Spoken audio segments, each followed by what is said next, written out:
$1.4 million was signed off last week by New Zealand Representative His Excellency Mike Pointer and the Acting Secretary of Government Mrs. Weni Salatielu to develop the telecommunication sector of government. According to His Excellency Mr. Pointer, the funding will bring many benefits not just to the telecommunication sector of government but Niue as a whole.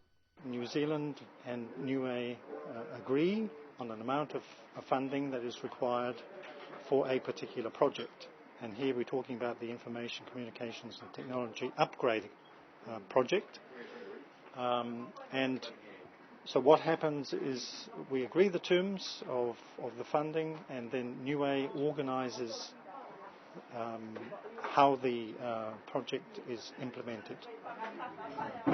So the ball is now back in Niue's court to do all the work that's actually required to actually implement this project, and it's a considerable amount of work, as I just said, but they have already done a fantastic job in developing the project thus far. This grant funding arrangement is for a total of $1.4 million spread over this year and next year.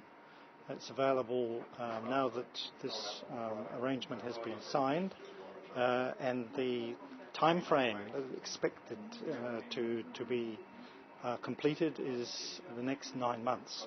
So we would expect we are expecting that all the work that is going to be done to improve telephone services across the island, internet email services, reinstating some mobile service, VHF, and perhaps longer term, on the back of these upgrades, the possibility that Niue will be able to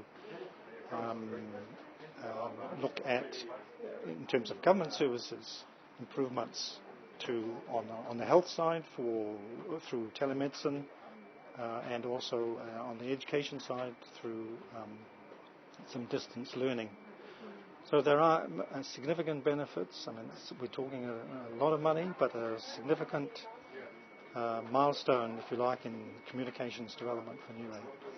His Excellency also acknowledged that the funding has taken some time to receive.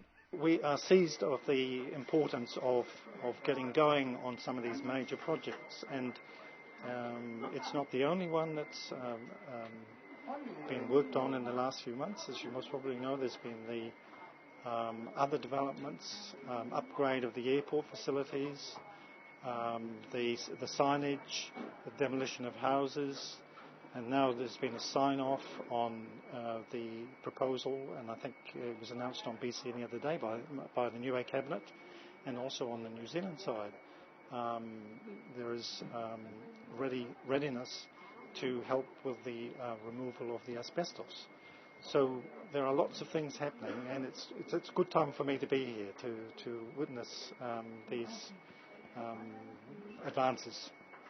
At the signage of receiving of funds, Minister of Telecommunications, Honourable Poktoa Sipili, and all staff of Telecoms, Acting Secretary of Government, Weni Sipili, and Infrastructure Coordinator, William Pete, welcomed the funds for the project, which is proposed to complete in 9 months.